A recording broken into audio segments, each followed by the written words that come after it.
Yes. I'd like to welcome everyone here this evening in person and those who are streaming it as well. And before we go any further, I just want to give a shout out to Jayton Schaefer. If you've seen anything in the paper, you saw that he is a newly elected state FFA vice president for the 2021-2022 calendar year, and that's a great achievement. It says a lot about our FFA program that we have here. It took a lot of effort, a lot of dedication, a lot of sacrifice, and we appreciate that, and congratulations to Jayton. Let's give him an applause for that. We're going to move on quickly here to new business. Oh, no one here to comment. I don't think anybody signed a paper, did they? No. So new business, we have a newly appointed board member, Rusty Wooling, who's going to come, and we're going to have you seated as new board member. But we have the oath, and I thought we had to go out, close out, and come back in here. Am I missing that? Okay, sorry. So, Rusty, if you want to come up to the podium there, I think, is there a microphone there for you?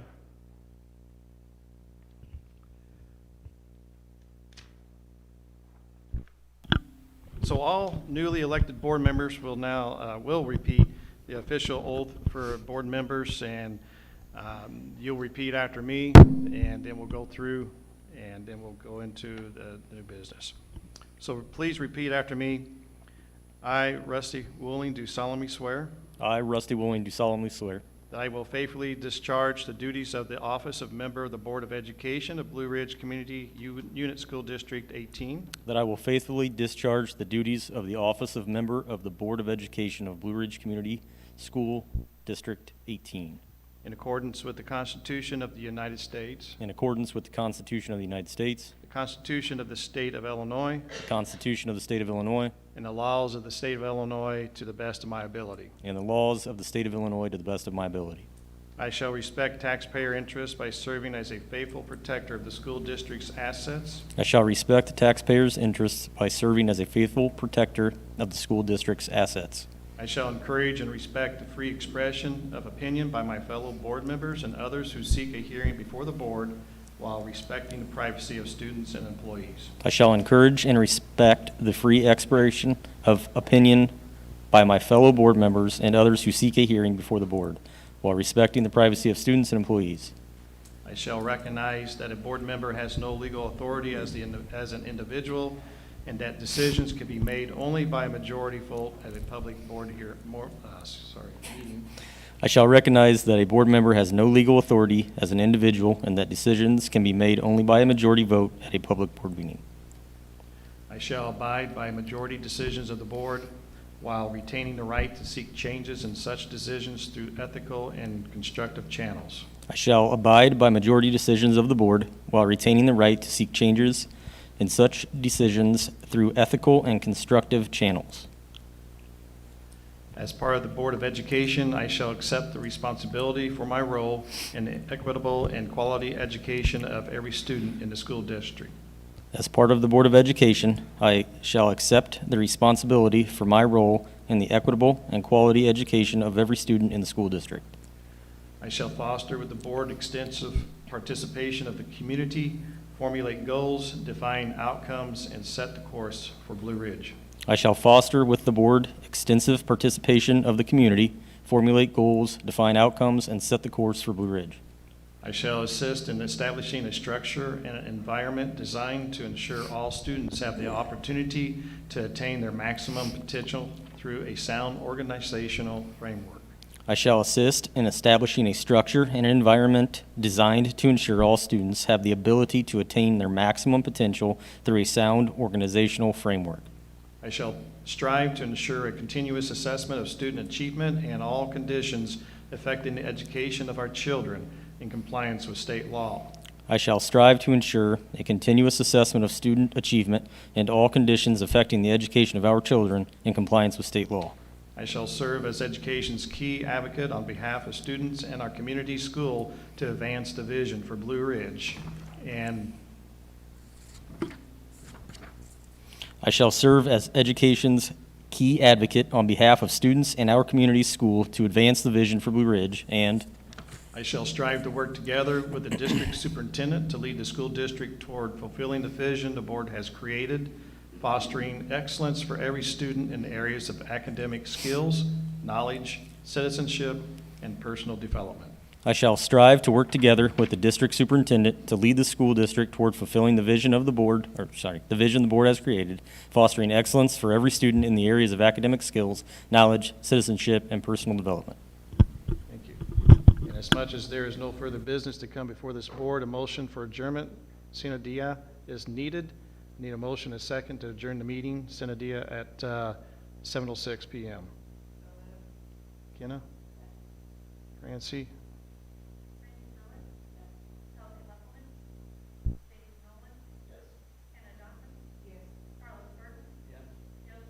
Yes. The rest of you want to be seated at your place. I'd like to call the meeting again to order at 7:07 p.m.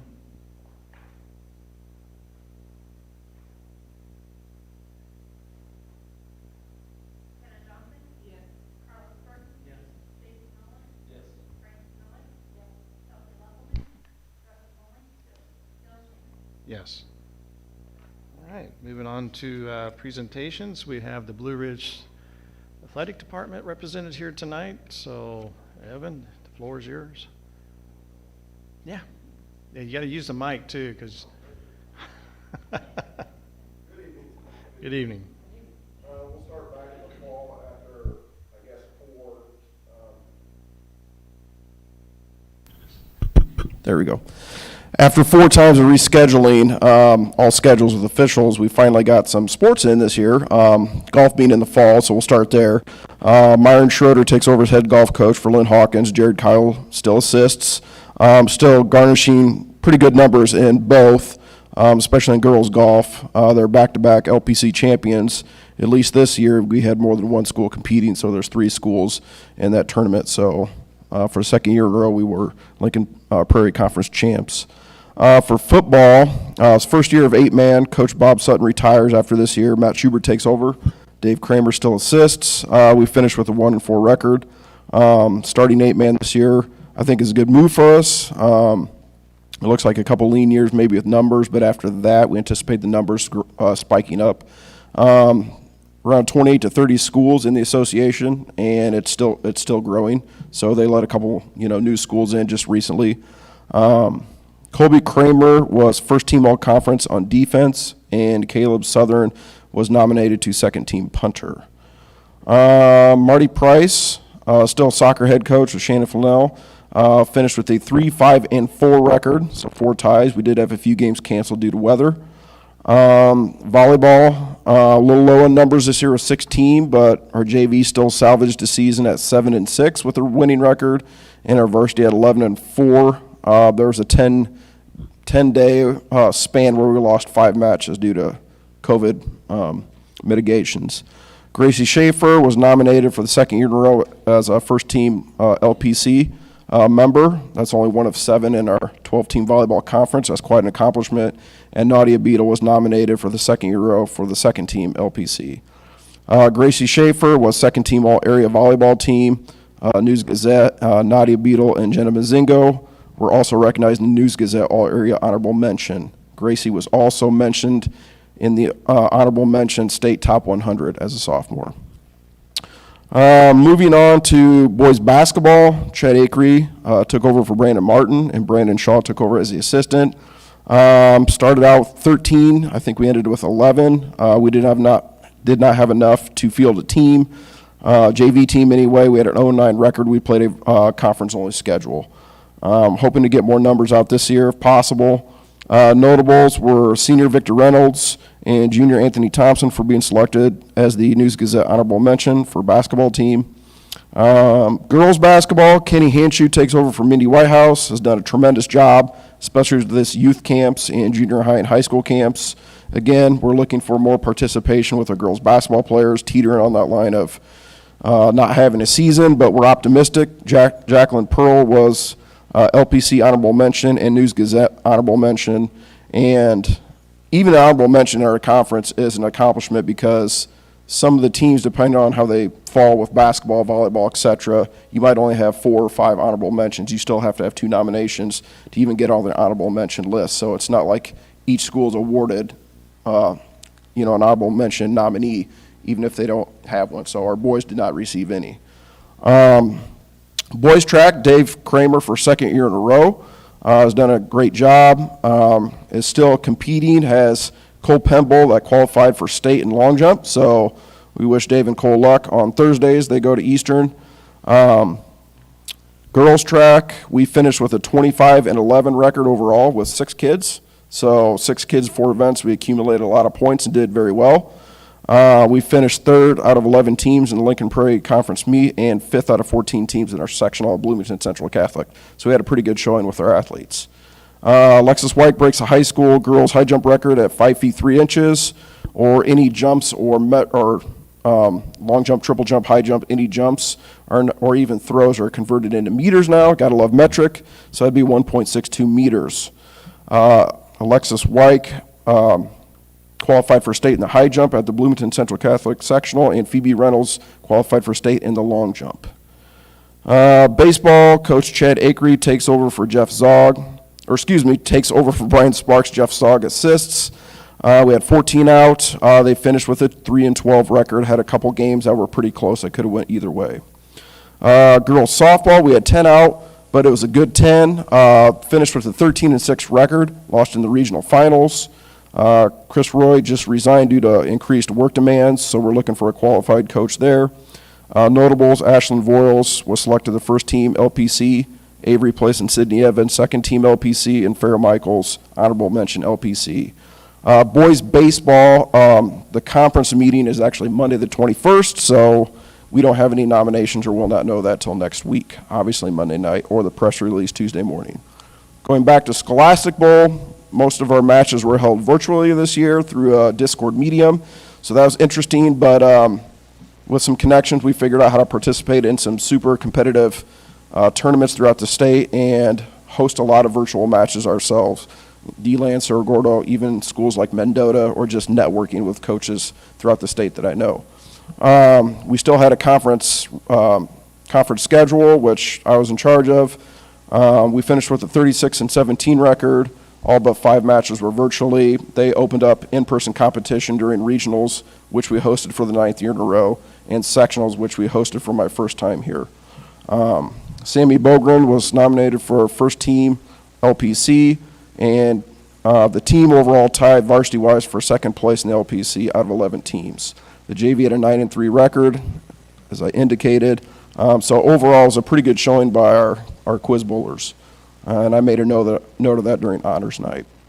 Bass fishing competed in the sectionals. There really wasn't a lot of opportunities for bass fishing tournaments this year with the truncated season and everything being pushed together, and then the spring sports being pushed to the early summer. We had 1 boat that placed 9th overall in the sectionals. So, top 3 teams get to advance to state. So if you catch a big bass, you have a good chance to be advanced to state and be state champion. So we look for a big trophy someday for our bass fishing team, right? Other notables, Mr. Kramer and I have made some improvements in the weight room through connections through Decatur Memorial. We got a $6,000 universal piece of equipment for $600 and 4 lifting Olympic platforms, which I've wanted for years from Aroa Forsyth. So kudos to Dave for going to go get those things. I just kind of set up the opportunities and for his kids to help put it together. So special mention for Dave here for doing that as well, Mr. Kramer. And that is all that I have for high school. Any questions?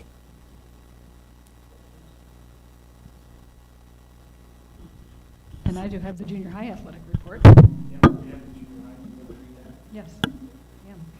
Okay, so definitely some things were different because of COVID at the junior high level as well. Fans were not permitted at the basketball games, very limited fans at the volleyball games. We did have a couple cancellations of games because of COVID, and no conference tournaments were played. The masks were worn while playing. All inside sports were live streamed. So again, kudos to Dave Kramer for getting the technology together and all the arrangements that had to be made to make that happen. Coaching openings are existing for the following junior high areas: softball, assistant girls, basketball, assistant for track, and also for cheerleading. We'll talk about that later tonight. Softball finished its 3rd year of a program at the junior high level. Numbers were very good. Ross Harden did resign after being with the program for the first 3 years. Baseball, numbers were low. Greg Alvis has taken over the program, and he's very positive with the boys. And so he's looking at starting practice again on August 2 and looking at some open field times and pitcher and catcher work in July. Girls basketball, numbers are a little bit low. Coach Hanshu held a girls basketball camp for the junior high girls, and their practice starts August 30th. The boys basketball, numbers are low. Lots of good basketball was played. Most of the 7th graders had to play all of the 7th grade game and then play most of the 8th grade game due to the numbers, so that's tough. Cheerleading did not happen this year because of COVID. Volleyball, the numbers are always good. And Coach Kramer and Coach Kennel held open gyms for girls interested in going on to junior high volleyball. And track, Sam Barton is taking that program. Numbers are low. The SVC was able to have sectionals held, but no state meet. And Shauna also notes here that all schedules are done for next year. The hope is that everything will be back to the normal timetable, and all the officials have already been secured. And that's her report. Junior high is still in a different conference, right? Right. So hopefully we get to see all the games in person, but if there is a case where we do have to go back to remote or whatever, again, my thought was if we could really get the push notifications out for that evening for a game like we do for announcements in the district, that would be great. Because of the people who don't have children don't know the schedules, and it'd kind of be nice just to sneak in a look and peek and see how things are going on those sports activities. Otherwise, we do have with us here Sharon Uslan, is that correct? Uslan, okay, who's the regional director with NG, and she'll present on design build concept. If you want to come forward.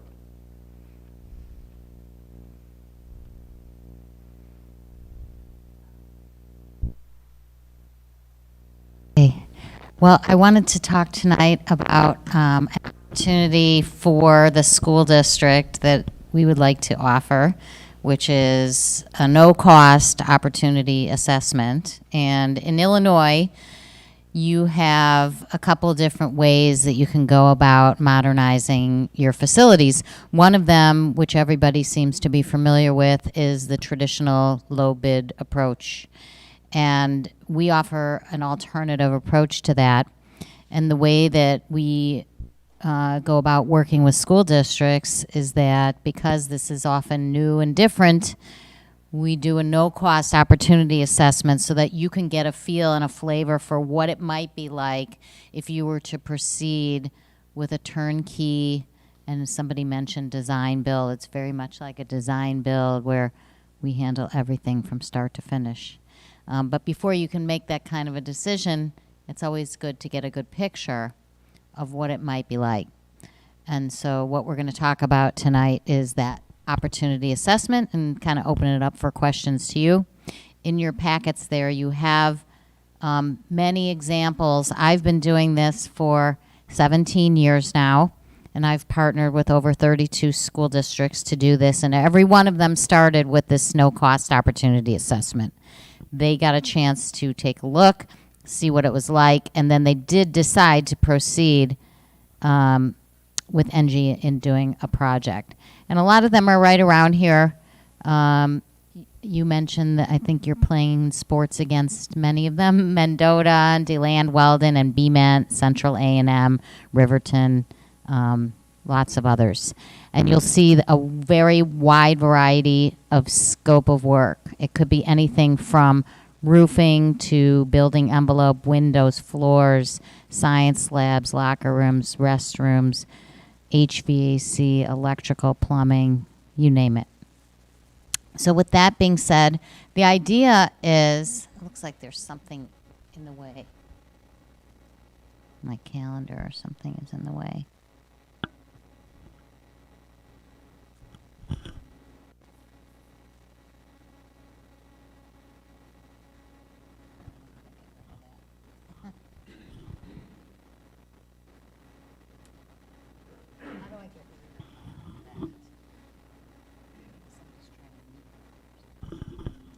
All right, so while he's doing that, I'm going to move on.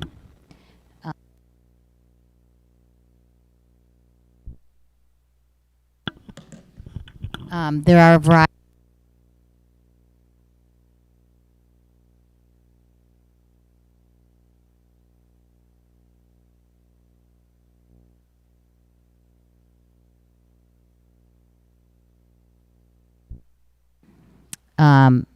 Can be really anything. Over 50% of the projects that you see in the notebook did involve health, life, safety items. And so we're very adept at, if you have a 10-year health, life, safety, and you would like to have us tackle all those items, it's not a problem. And we do that all the time.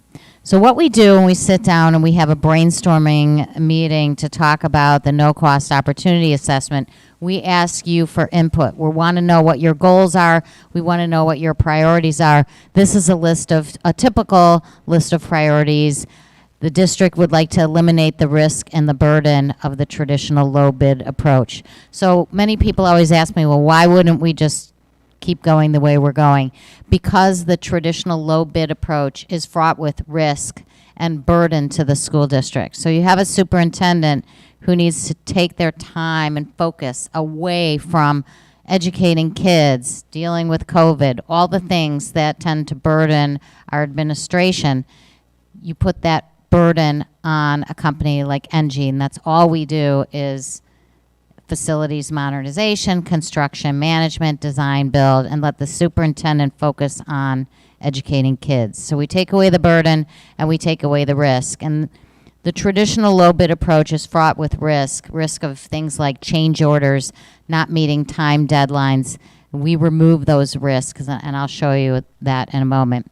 Improving safety and security in your buildings, maximizing the life cycle of your district assets. So a really good example of that would be roofing. A typical roof at a school district would last 20 years. And what we do is we go out and we assess the age and the condition and the life expectancy and the life cycle of your roofing, each different section of your roofs, and we can help you determine whether or not some or all of that would need to be replaced, repaired, etc. So the idea is to enhance the life cycle of the assets that you have, rather than building brand new. Increasing resiliency and reliability, and ultimately what you want to do when you're modernizing your facilities is create an environment for students to succeed. So whether it's trying to incorporate better lighting so they can read, or better indoor air quality, you name it, and we will go through that and we will advise you of all the things that we find when we go through and we assess the facilities. This is a picture of what design build looks like. We call it single source accountability. The reason why the traditional low bid approach is fraught with risk is that nobody is held accountable. There are 8 different steps in a traditional construction project. So somebody is doing planning, somebody is doing design, and then that gets handed over to somebody else. And much like a baton getting handed off in a relay race, if somebody drops the baton, you've got people pointing fingers at each other. And that's what often happens in a construction project when things go wrong. You don't know whether it was a bad design, it was a bad subcontractor, it was a bad construction manager, and ultimately the district is left holding the bag, which means time overruns and cost overruns. And we take a different approach, which is that we are accountable for the whole project from start to finish, all those major 8 steps, all the way through final completion, and we are not leaving until the district is satisfied that we did exactly what we said we were going to do.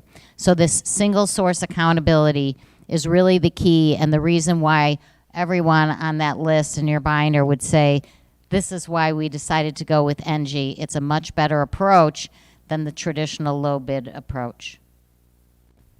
Assuring quality, eliminating risks, compressing the schedule. During the summer session, there's really only 6 weeks, 7 weeks, something like that to get all the work done. And we have a methodology that allows us to compress the schedule and get everything done so that you can have the buildings ready when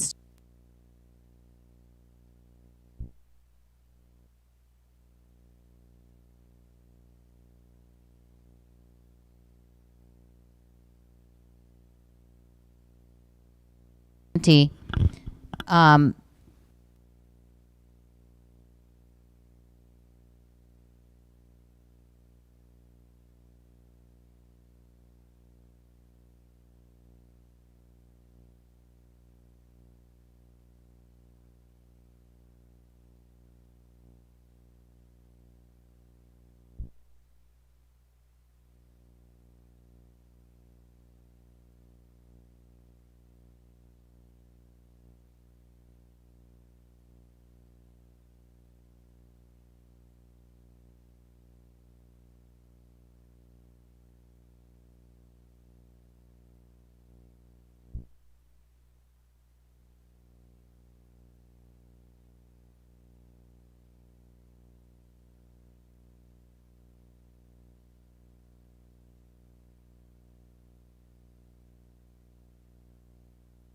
funds or other funds that are really critical. So having a guaranteed price, guaranteed savings, guaranteed quality, guaranteed timetables, all those things really add up to a terrific and superior methodology for the district to consider. One of the things that we have is a national team, and they're out there looking for opportunities for grants and rebates and incentives. And of course, that all depends on the scope of work that the district selects. But we know what's out there, and we can help the district take advantage of it. This is a really good diagram that shows how these projects can be funded. Energy savings, repair and maintenance savings are really nice, but none of that is going to pay for a big capital project. A roof is a perfect example. A roof is going to live 20 years, right? Or maybe even longer.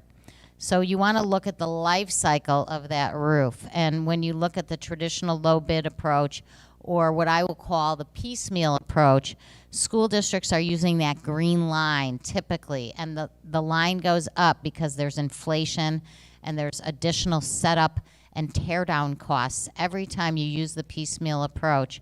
And if you can take a proactive approach and get many projects done all at once, it flattens that line out and it helps conserve district resources. So that's why when we're analyzing your facilities, we're looking at a master planning approach. What is going to be a big risk to the district over the next 1, 2, 5, 10, 20 years? So we help you be able to prioritize. If you have this big long list of things that need to get done or things that are on your wish list, how do you prioritize those? Well, you prioritize those based on the age and the condition and the expected useful life of the assets that you have. So this really is going to be a good way to help you put some kind of an order to that list of needs and wants. Here are this is some research that I'm happy to share. Really need to go through it tonight, but these are some concerns that school districts have, and they probably some same concerns, issues that the district has. Really what I find when I work with school districts is that you've got a long list of priorities, and this year made it even more, challenging just because you were thrown with health and safety risks and concerns right on top of everything else that you're trying to accomplish. These are just some statistics about why that green line goes up, and it's because of the cost of construction tends to rise way more rapidly than the CPI, and the CPI is how your revenues increase. So if the cost of construction is rising more rapidly than CPI, then your revenues are not rising as rapidly as the cost of construction. And that's why that proactive approach instead of the piecemeal approach tends to be very productive for the district. So with that being said, I'm going to speed through some of this stuff because this really isn't relevant until and unless you decide you want to move ahead. We do also have a team of experts that all of our partners get a sustainability and STEM education program, so we'll talk to you more about that when we do our opportunity assessment to see what you might be interested in. The things that tend to be real popular right now are we have a paid high school internship program.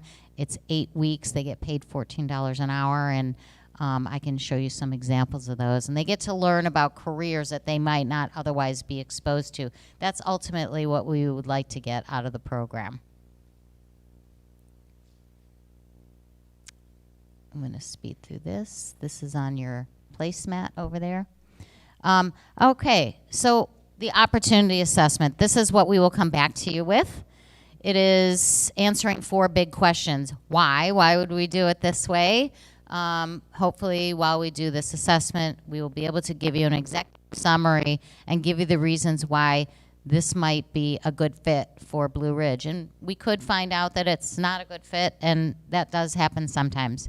The what is the scope of work, whether it be looking at your building envelope and roofing and windows and restrooms, locker rooms, all those things. That's what we're going to find out when we do the assessment.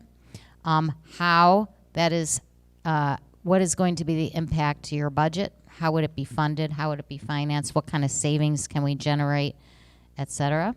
And then the when is laying out a timetable.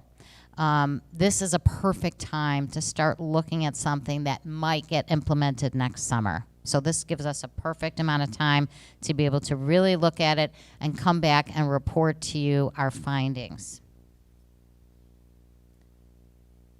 So this is a diagram that shows the different phases of one of these partnership programs that we put together. Right now we're at the top, which is the top blue section.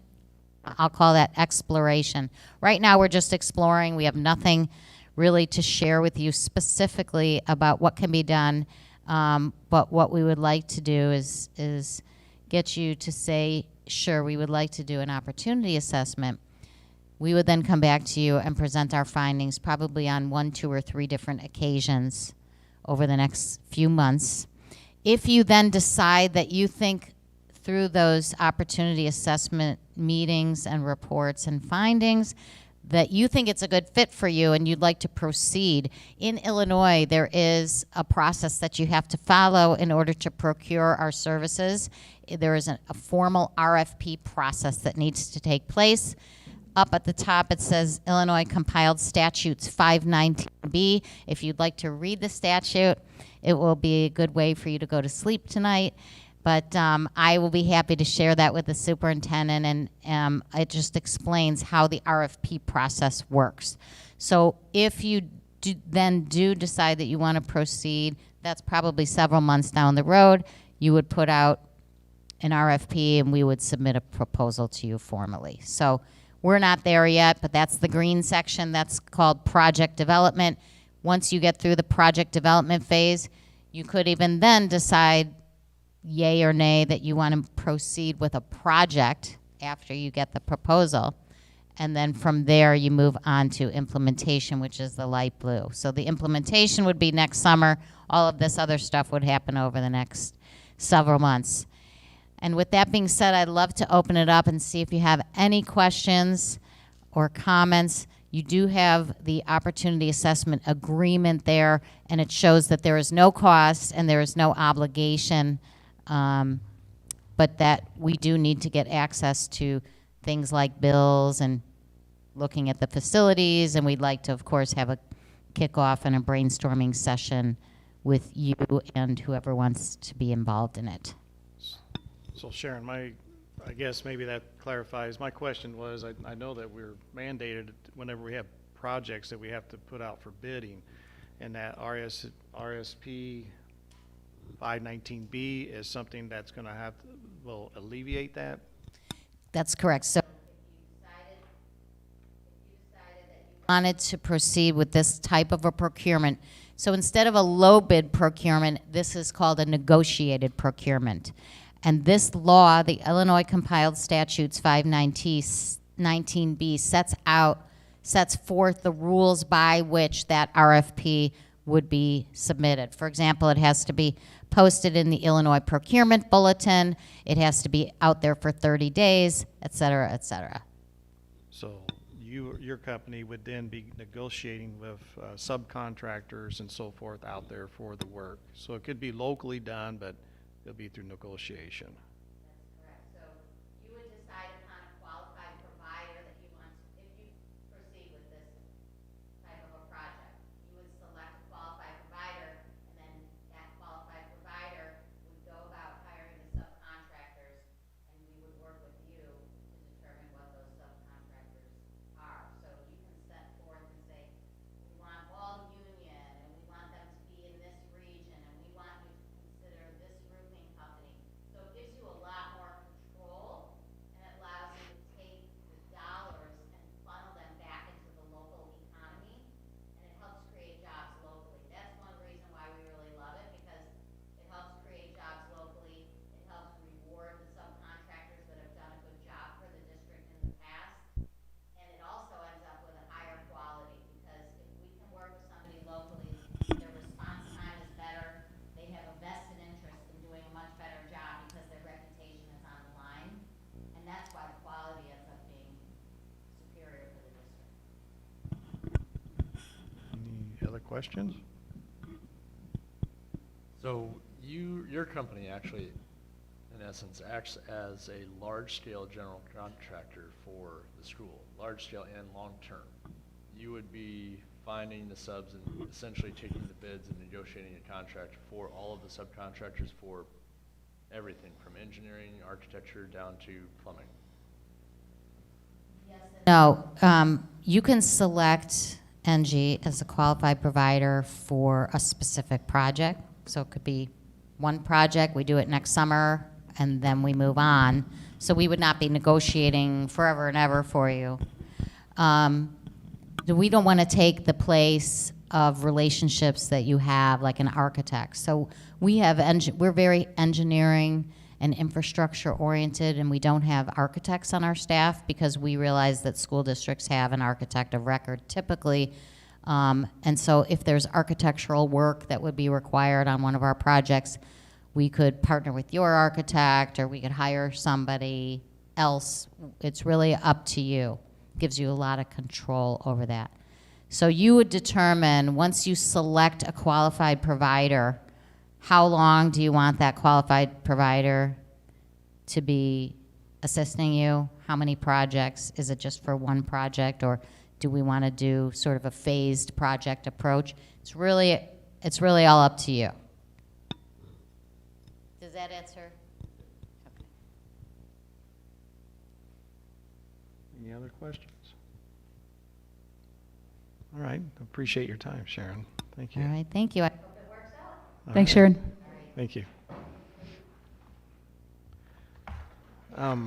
Moving on to communication, I see we had a board communication. It was a thank you letter from our outgoing principal, high school principal, John Lawrence, from his retirement celebration. Mm-hmm. And I think that was it on that, wasn't it? Correct. All right. Any committee reports? No committee reports from this month. All right, let's move on to administrative reports, starting out with you, Dr. Stanifer. Okay.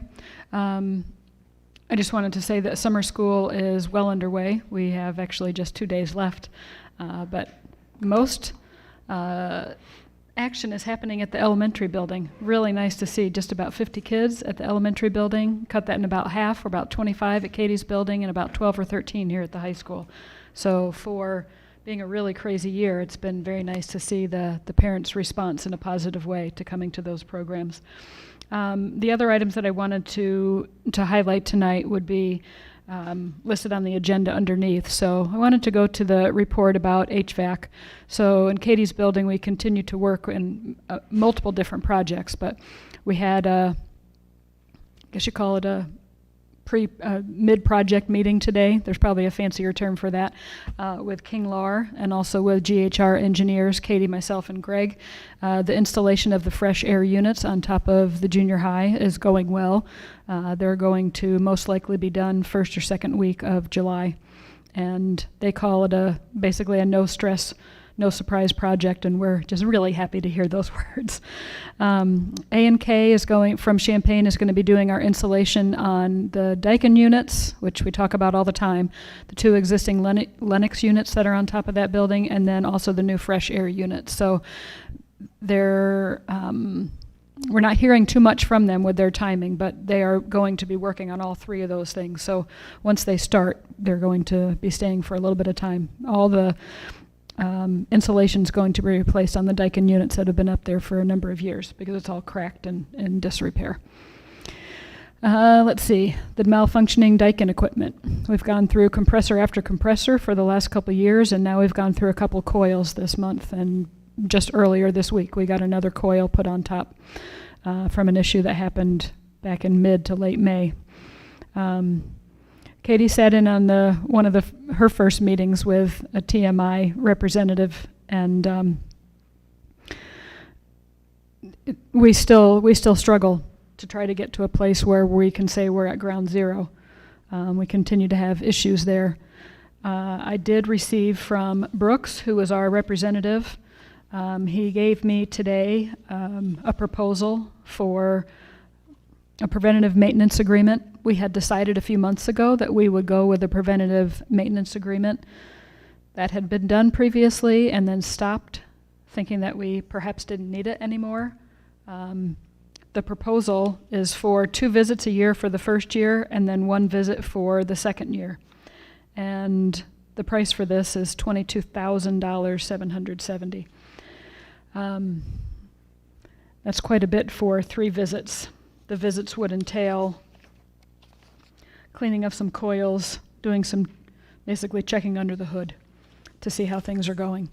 And if you do have a preventative maintenance agreement with TMI, then you get a 10% discount on the cost of any of the materials, the coils, the condensers, and whatnot.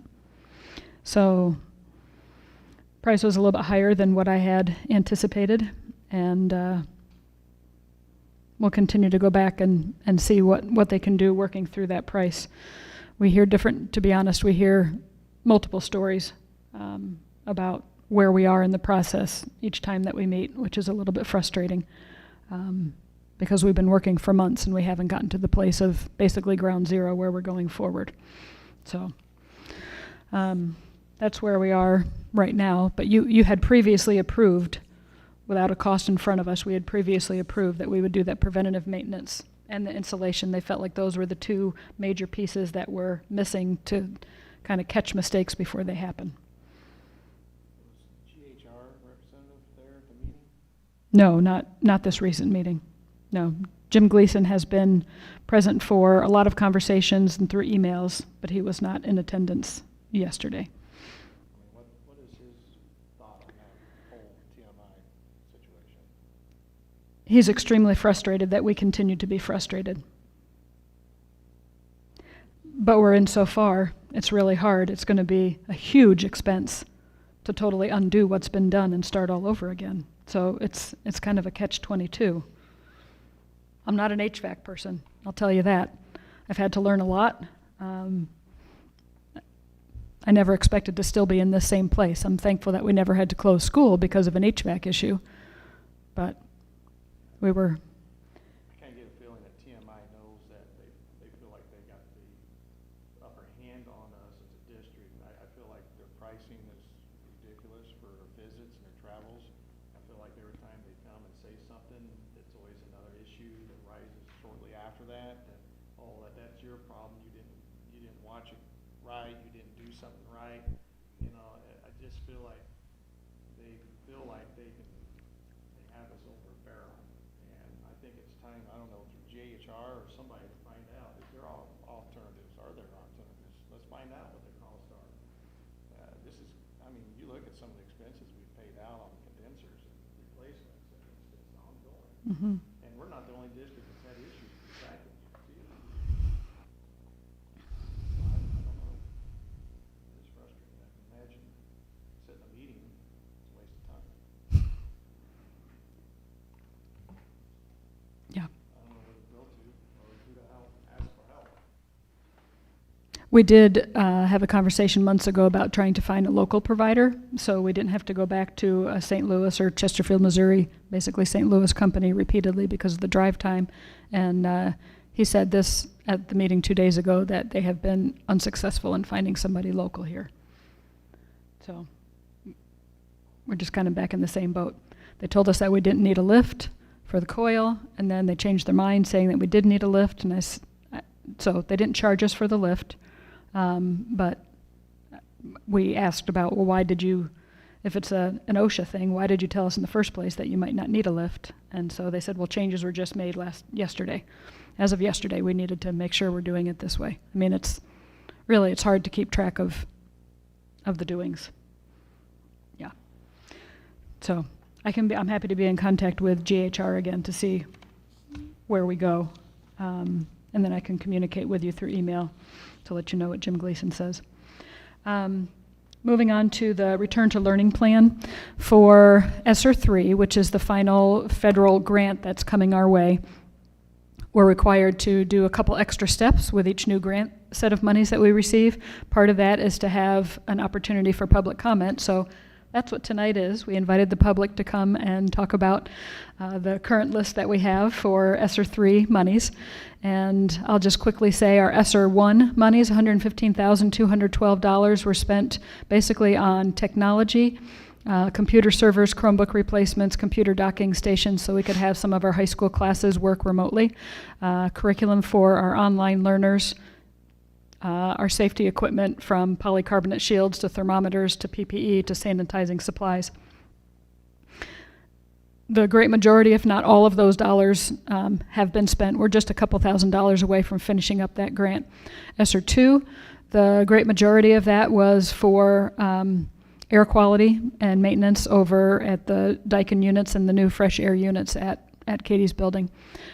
We did also put in there summer school programming, which included transportation for both this summer and the summer of '22. Doesn't mean we won't extend past that, but that's what fit inside of ESSER 2 monies. And then there was some summer digital programming for all K through 8 kids that was paid for through ESSER 2. ESSER 3, so this is the public comment time. We have these ideas. The grant is not even open yet. It opens July 1, and Paige is going to be working very heavily on this. These are the ideas that we have so far. So for technology, replacement of failing smart boards, both at Snyder and at the intermediate junior high. It's also a goal of ours to make sure that our smart boards are matching each other so we can train teachers simultaneously and they can be repaired in a good fashion, smart fashion. Chromebook replacement on that regular cycle of purchases. Upgrade or completion of streaming equipment for board meetings, junior high gym, football field, jetpacks. I didn't put on here, but we're also looking at Chromebooks for K and first grade. Before we had started after first grade, but we feel like it's important to have technology in the youngest kids' hands in case we're in a place where we need to be learning remotely, and if we're given the money to do so, now's the time to start. Some employment things. The interim assistant principal at the high school will be paid for through ESSER 3. Additional title assistants sporadically throughout the year based on when that testing is happening. An additional day of social work services from Tri-County from our same social worker, Laura Rome. An additional day of speech and language services. We will be in our last year with our speech and language pathologist next year, and so a little bit of overlap would be helpful for her so she can put some of her efforts into having training documents ready for the next person. Our instructional leadership teams, we want them to start doing peer observations so we can better our practice, and we would need some subs for that to happen. The instructional leadership team salary and benefits for their committee work. They'll be working at least monthly. And salaries for one-to-one aides to collaborate with teachers. So if a student has an aide that works with them for the whole entire day, we'd like to give a little bit of time that we can pay for those aides and the teachers to collaborate. So it's not just we see each other in passing, but we can spend 15 minutes every week or so where we can actually have a conversation and talk about how can we proceed with the relationship with the student. Curriculum items on the list: Ames Web Plus benchmarking for K through 12 students. Moby Max is a program that we already use. Mayan and Freckle is what we've used for the summertime. We want that to be paid for through ESSER 3. Our math program K through 5, we want to add some supplementary materials for the teachers and for students. Our math licensing, that's a standard purchase that would have been for us that we can hopefully fund through ESSER. Health curriculum updates at the high school, Spanish textbooks that we do not have currently at the high school. A small cost for an administrative retreat this summer on July 23rd to welcome Brian onto our team. District instructional leadership team meeting.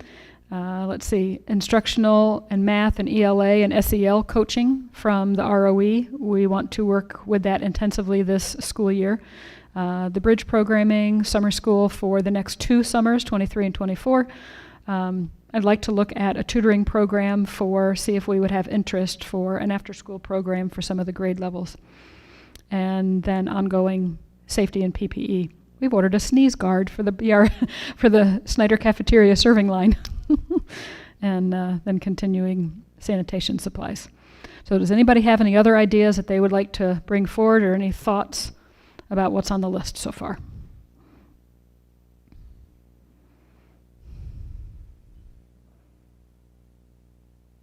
Just as a curiosity question, if we're looking at hiring extra admin help for the high school, is that something that we should be looking at for the entire district?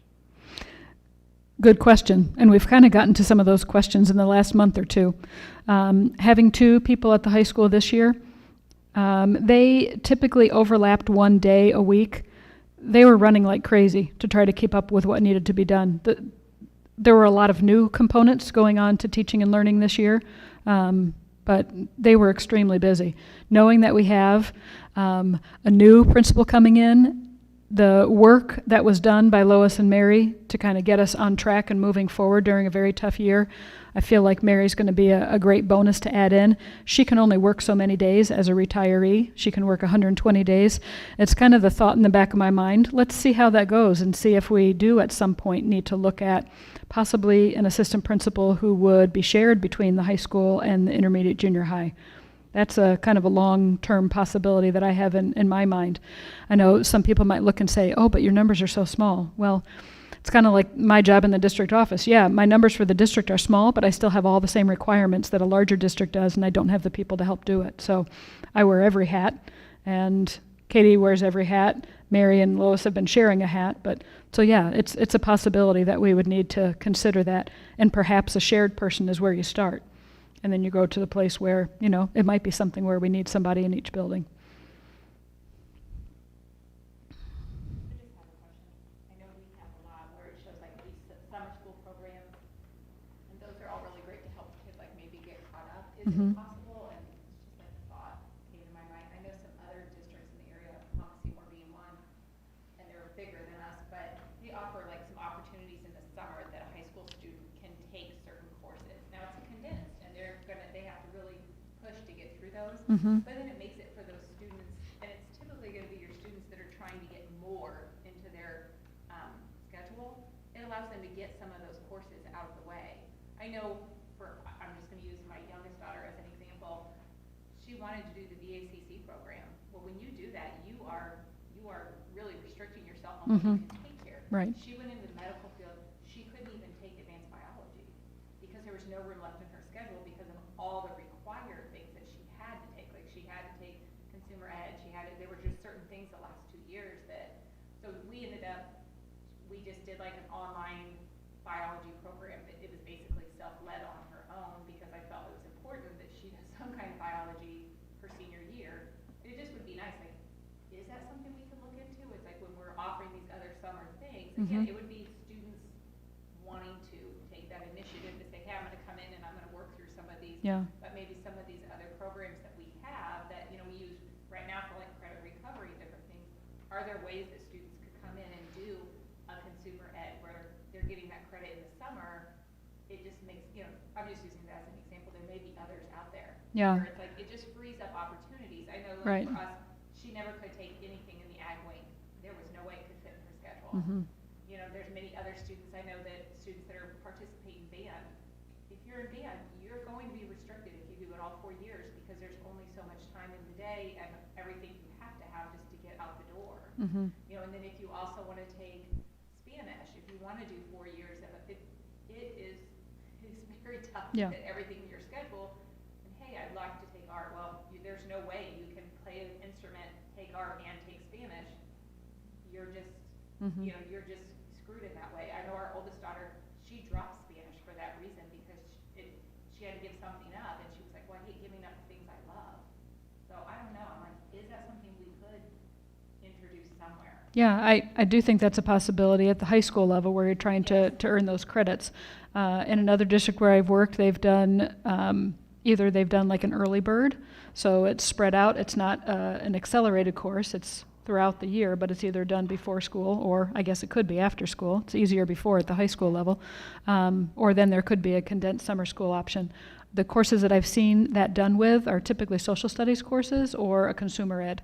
There's things that they have to do anyway. Right. I know like in Muhammad, it used to be one, it was like a speech course that they used Yeah. as one of their requirements. I mean, just different things like that. Again, these are gonna be students, in my view, that are trying to get a lot to get into their schedule. Yeah, I think that's a great idea to look at. And now that we have this year putting summer school together, it felt like it had to happen almost on a drop of a coin.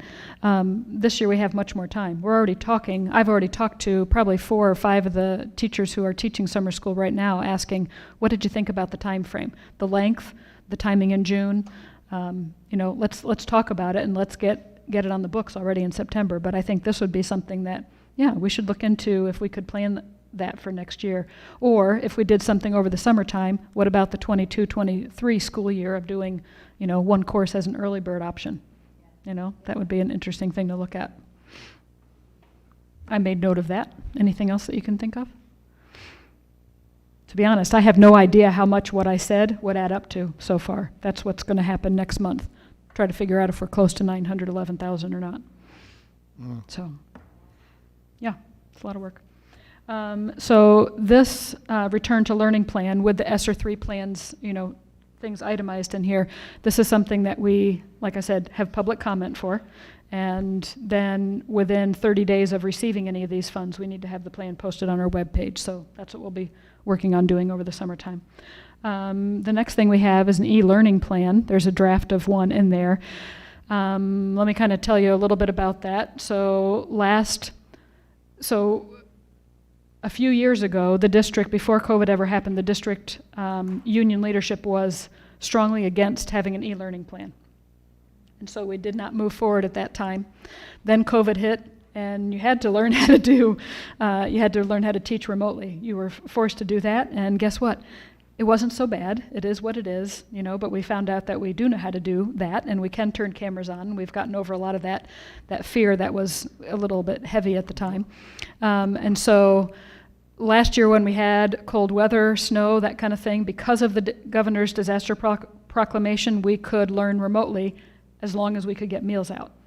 Other districts are doing that without putting meals out, but we had a food service audit, and we know that the proper way to do it is you only have remote days when you can take food out. So we'll continue to follow that plan.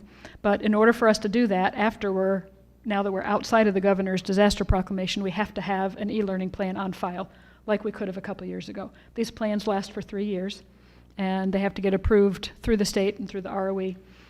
We have a draft here in front of you, and it basically outlines what we did last year. So it's nothing really new. Probably the newest piece is that at some point during the first quarter of school, we'd ask our teachers of the youngest kids, maybe K through 6, to get ready just a one draft day of materials, send it home, tell the parents, don't use it, keep it to the side. And then if we got to a day where we had an emergency and your Chromebook didn't work and you couldn't get to the Chromebook for some reason, then you could take out that packet and do your learning that way. So it's just kind of like an emergency lesson plan, you would say, but you send that home. So that's what's in front of you. In order for us to proceed, the union is taking a look at it. They don't have any major concerns with it. They just wanted to know about how long will it give the teachers to make that happen, that extra lesson happen. But the next thing that has to happen is we have to publish this in the newspaper at least 10 days before the July board meeting, and then we would have a hearing, probably a conversation like this where we say, do we want to move forward with the e-learning plan?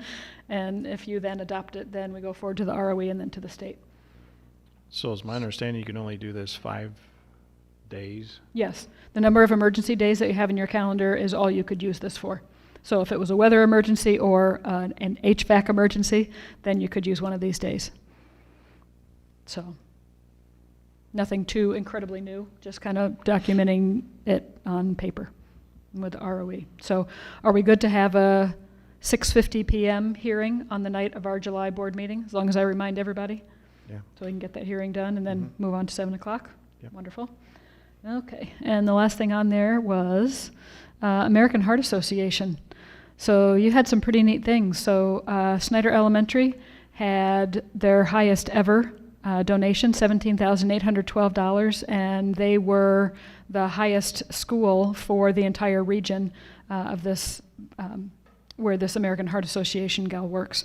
The intermediate junior high had their highest year at $5,102, and we have committed to continue to work with American Red Cross, or American Heart Association, sorry. Great. Okay. All right. Alrighty, and that's all my report.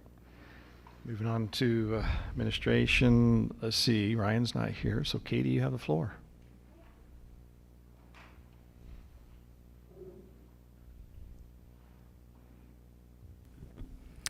All right, well, Hillary already talked about the American Heart Association. I did want to point out also on our DF list over the course of the semester, if you'll notice in December, we were at a very high 59% of our students were on the DF list. And at the end of second semester, we were down to 28%. So that's a huge difference over the course. And I think I'd like to speculate that part of that could be that we had a lot of consistency second semester. We weren't in and out. We were in 5 days a week. So things like that. We had a great field day for the last day of school, which field day is always exciting, but it was really exciting this year because last year we didn't have one. It was my secretary and I and the custodians. So this year to have all the kids there and be able to have a true field day was fantastic. It was a lot of work, but we really enjoyed it. Our summer program is doing very well. We do have about 23 kids in it, and they are focusing on reading, math, and writing skills for the summer. Do you have any questions for me? No. Anyone? All right, appreciate it, thank you. Mary and Lois aren't here. Brian But Easter, our Brian is. new principal, is. Yes. Is this on? Okay. Yep. Oh yeah, I hear it. Okay. And yes, and I'm going off of a report that Mary gave me, and you guys, I think, have this, and some of it's already been covered. We talked about summer school being almost over, so that's going really well. Graduation, we did have a high school graduation in person on May 23rd. 46 students graduated, and some of you were in attendance, Dr. Stanifer, and let's see. I have the list in front of us. Dale and Francie and Kenna, Mary and Lois would like to thank you guys for attending that. Mention was made about the state FFA convention being in Springfield. Kind of a big deal. Obviously, you guys mentioned Jayton previously. There were some other awards, and if I can get to that screen, I wanted to share really quickly. Let's see. Jayton also, in addition to being state vice president, he's also top 10 chapter president and state ag sales proficiency winner. Katie Cole and Ellie Paulsred received the American FFA degree. Abby Bolin received a state FFA degree. Gracie Schaefer, outstanding chapter reporter. Gold rating chapter for the National Chapter Award. And Caleb Southern elected to Section 16 vice president. So it was a really fantastic showing for Blue Ridge FFA. In addition, Blue Ridge FFA is a Section 16 winner in the area of growing leaders, an overall gold rating chapter, and a premier chapter ranking in the top 1% of all FFA chapters in Illinois, being selected as one of the national finalists and advancing to national level for the second year in a row. Let's see, summer projects underway. The gym bleachers are currently being, let's see what's happening there. Cleaning. Okay, cleaning. The construction is going to be for the new interim assistant principal's office, and then also the guidance counselor that is shared between the high school and elementary. We're going to create a space for her as well. We talked about the weight equipment already. Jayton also has been the voice and color commentator for the past 3 years, reading announcements at the high school, so he will need to be replaced, and his work has been greatly appreciated, no doubt. May, our exemplary night was Macy Ham. There is a international trip. The Blue Ridge International trip will be to Germany, France, Monaco, and Spain. And it's going to be in the summer of 2022, June 23rd to July 6th. And Ms. Loop is in charge of that. And so we'll definitely have more information for students during that school year. And our new STEM club got off to a roaring start here at the end of the school year with Mr. Skrlak and Ms. Miller. And let's see. I haven't talked about sports. So I think that's about, attendance. Current enrollment in the Blue Ridge High School is 203. Average daily attendance was about 87% in May, and it's based on in-person and remote learning. And they also included some disciplinary information. Since the last board report, there were 67 disciplinary infractions by 35 students. The total for the year was 230 infractions. I'm just going to guess that was less than the previous year. So they did a great job, clearly, Mary and Lois, on cutting those down. Please don't expect me to keep that number that low next year. We'll do our best, though. All right. Thank you, Brian. Yeah. If no further questions. Sorry, I forgot to ask. Does anybody have any questions? I may or may not know them.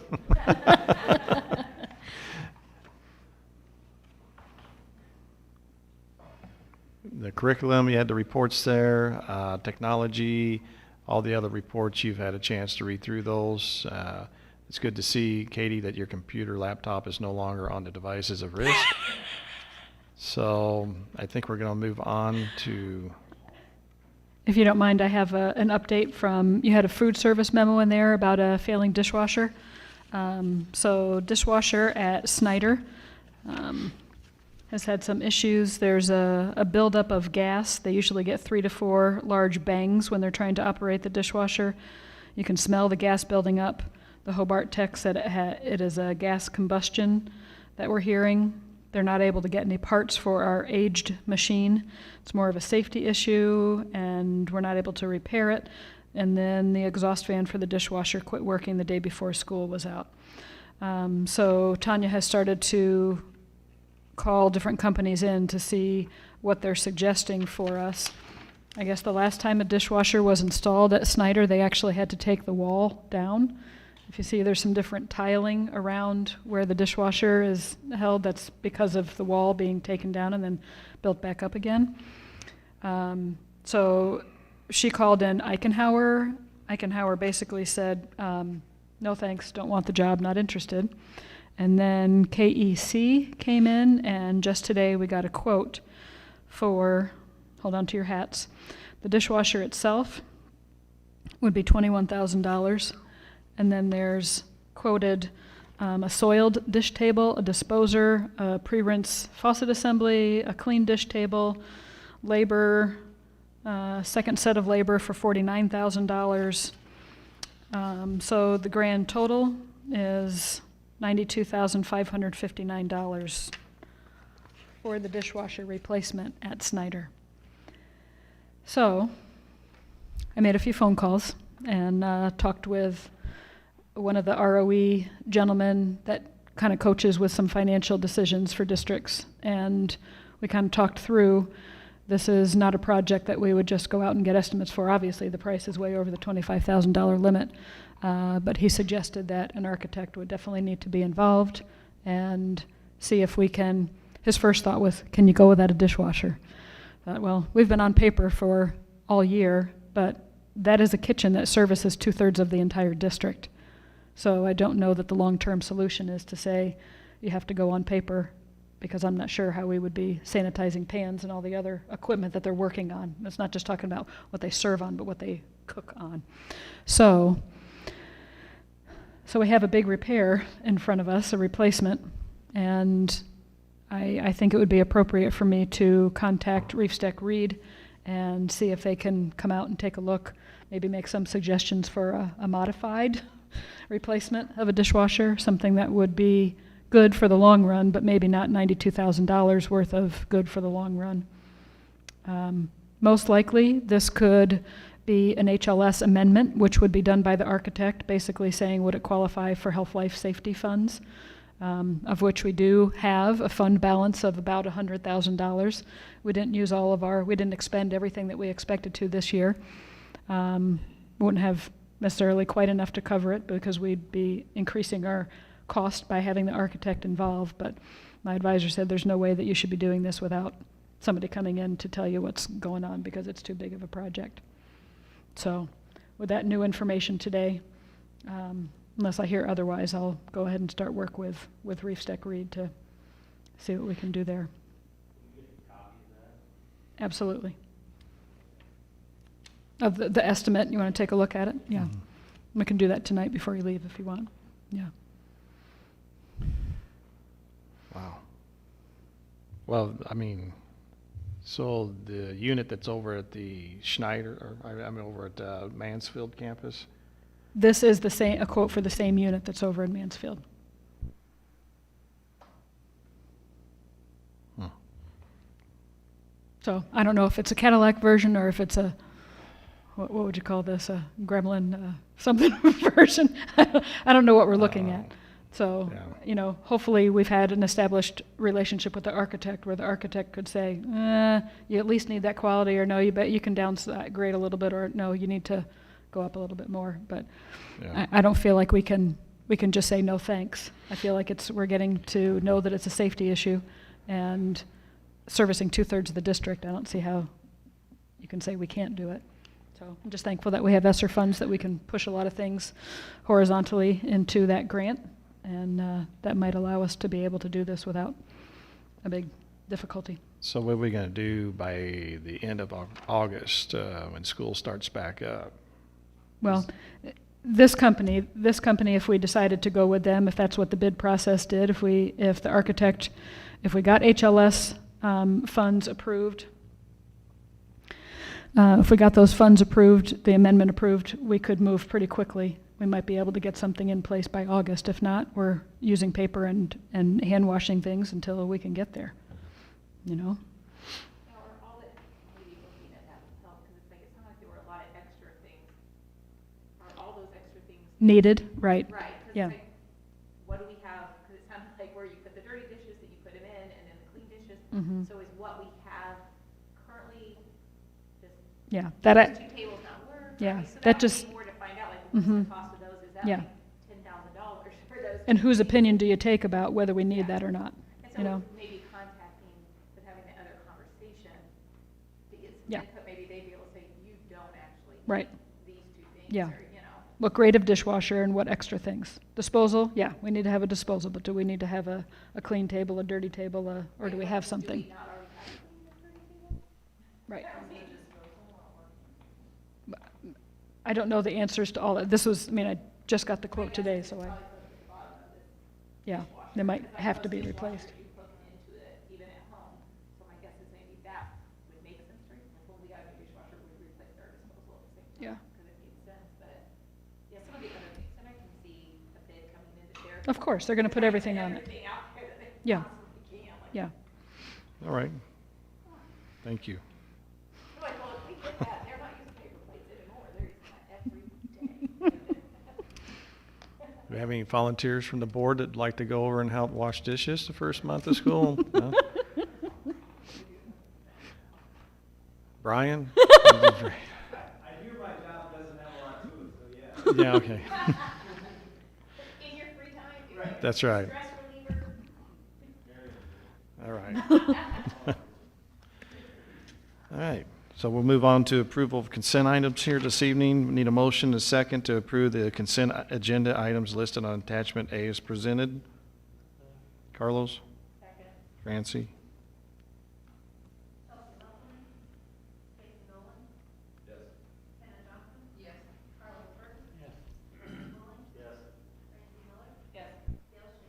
Yes. Moving to old business, we need a review for approval of milk bids. and we only had one bid. We need a motion, a second, to accept and approve the bid from Prairie Farms Urbana for milk products supplied to Blue Ridge School District 18 for the 2021-2022 school term as presented. Kenna? Second. Francie?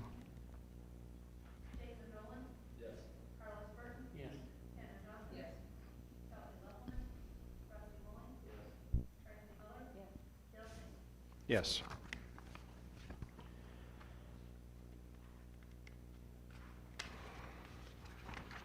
We have a second reading, the press policy 7345 AP, 7345 AP E3, E1, 7345 AP E2, and 7345 AP E3. And as a review, basically, these are supporting documents to be used for SAPA, which is the new Student Online Privacy Protection Act, going into effect July 1, 2021. Andrea is working very hard to get that completed. She's enlisted Christy's help and also Lisa Olson. It's an amazing amount of work that needs to be done to get us to that place. Also, Dave Kramer's been working on things, and these policies are just, these supporting documents will just help us be able to communicate effectively about the policy. Okay, we need a motion and a second to approve the AP policy updates for the Blue Ridge Community Unit School District 18 for 2021-22 school term as presented. Carlos? Jason?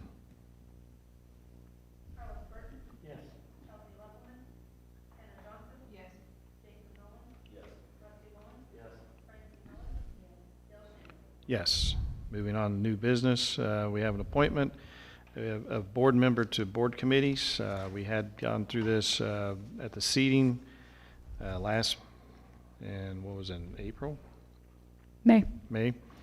And now we have April. Rusty has come board, and like to put him on a committee, and I am willing to take my name off the Facilities and Grounds and Construction Committee and allow Rusty to fulfill that role if you'd like. All right. Yeah, me and Francie are going to step down from the finance, and you can have that puppy.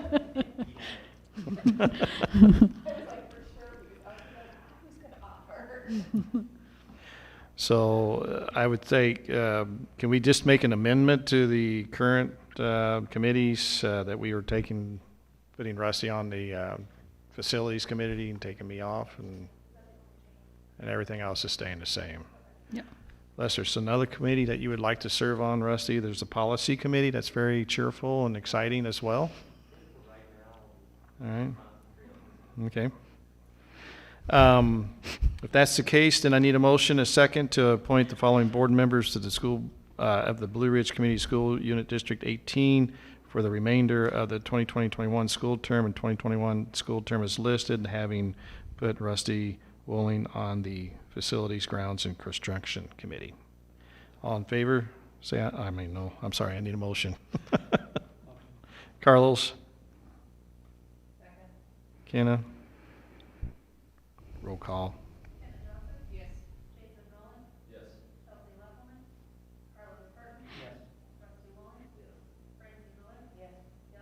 Yes.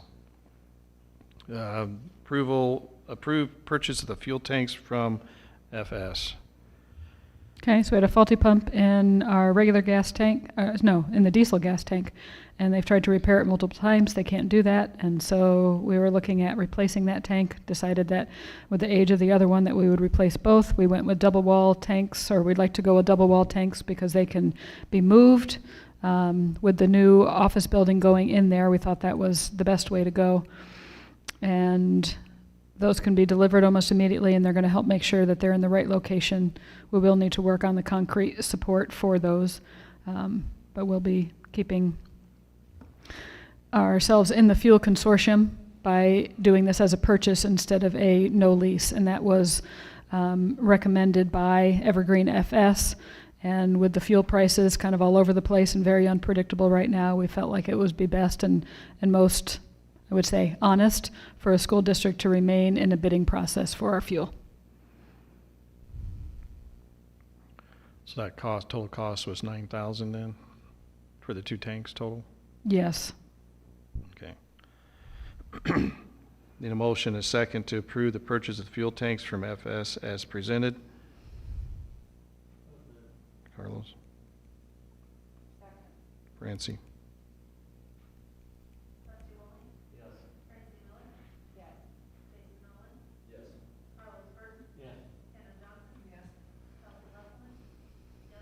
Yes.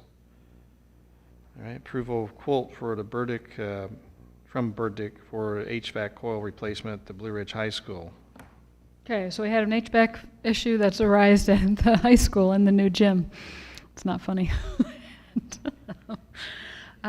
Just keep in mind that our floors are going to be stripped on Monday for the new gym, so cooling is kind of important during that process when the floors are going to be redone and curing for a couple weeks. So we're up and running, and it's cool in there right now. When Burdick came on an emergency call to make a replacement for a motor, it was found that we have one of two coils that is leaking, and could have been going on for a long time. We don't know. But now that we know that there is a leak, it's recommended that we replace at least the one coil. The question is, do you replace one coil or do you replace them both? So you see quotes there in front of you for 2 coils with the cost of refrigerant already included, and that is the $17,000 number. Or we could just do the 1 coil and kind of wait and see, I would say.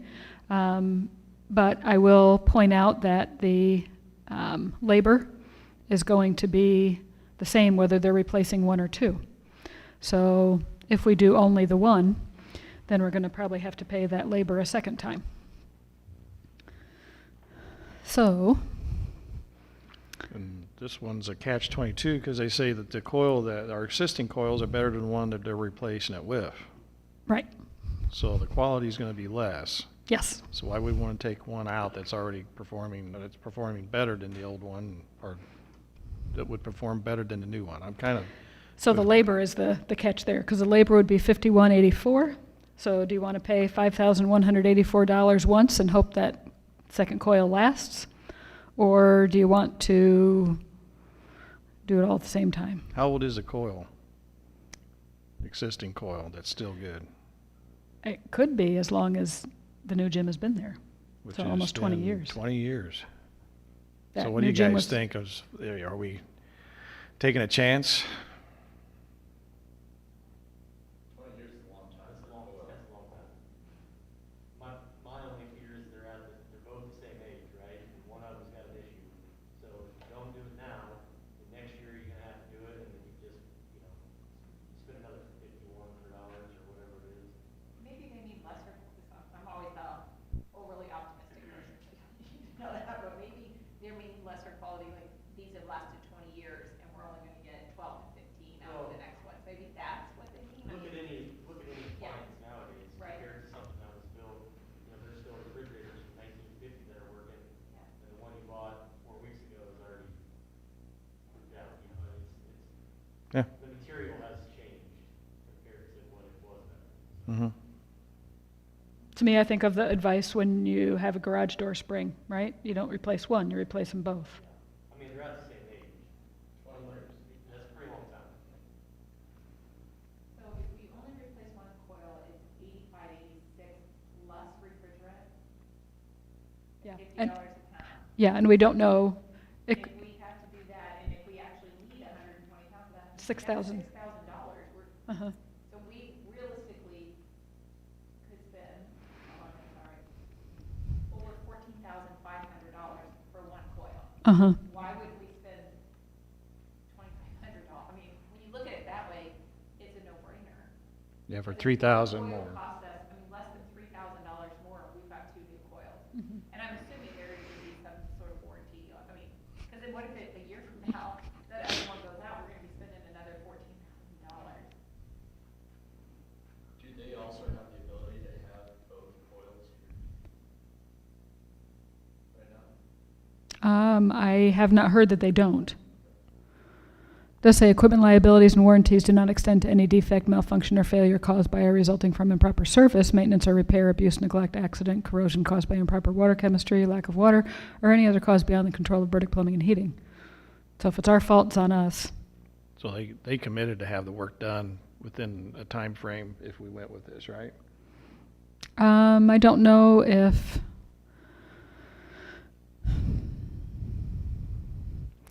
I think what they said was it was going to take at least 15 to 20 days to get the coils. That's why we wanted to move quickly with this. But then it took a couple of extra days for them to talk to us about one coil versus two, and by that time it wasn't worth sending this to you before the board meeting, before the agenda went out. So yeah, it's going to take a little bit of time. Like I said, we're still functioning okay in there, and the work would be done outside of the gym, so it's a situation where if you couldn't step on the gym floor, they could, if the equipment was here, they could go ahead and get started on the project. Okay. If they felt like the shutdown time was going to be minimal enough that the floor could handle it. Or, best case scenario, the floor is done and cured, and then they start the work. So I just wondered, would the people who are doing the flooring say, listen, you got to have some system up and running here so this floor cures properly? When's the drop down date on that? Right. Well, like I said, it's working right now. So when they come in, if they start stripping that floor and then the air goes down, then we hold on the floor and Okay, we I send see them what over you're to saying. Snyder. All right. And then we have to wait till we get it fixed.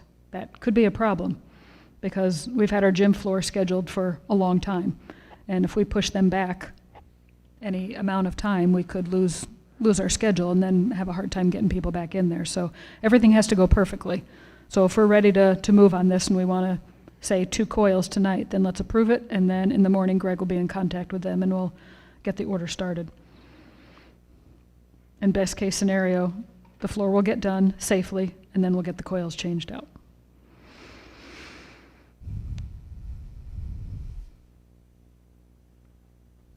Any questions? I'm feeling that most of us, I think the majority is that we want to go with the 2 coils and not just 1. Yep. I feel like if we don't, the other one's gonna go next year, and we're gonna be sitting there going, why did it go? It's less Yeah. than 40, Yep. less Yeah. than $3,000. Okay. Okay. So you're gonna have 2 options on your, Yeah, I got a circle. Need a motion and a second to approve the $17,107 quote from Burdick for the replacement of 2 coils and any needed refrigerant as presented. Carlos? Second? Jason?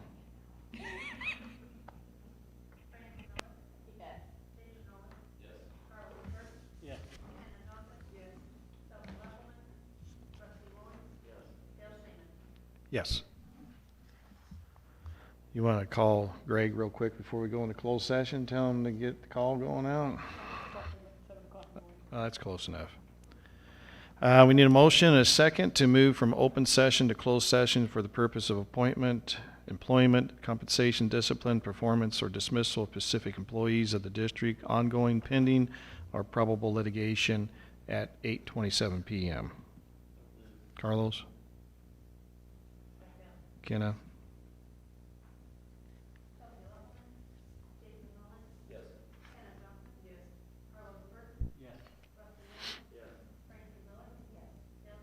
Yes. All right. Mike's off.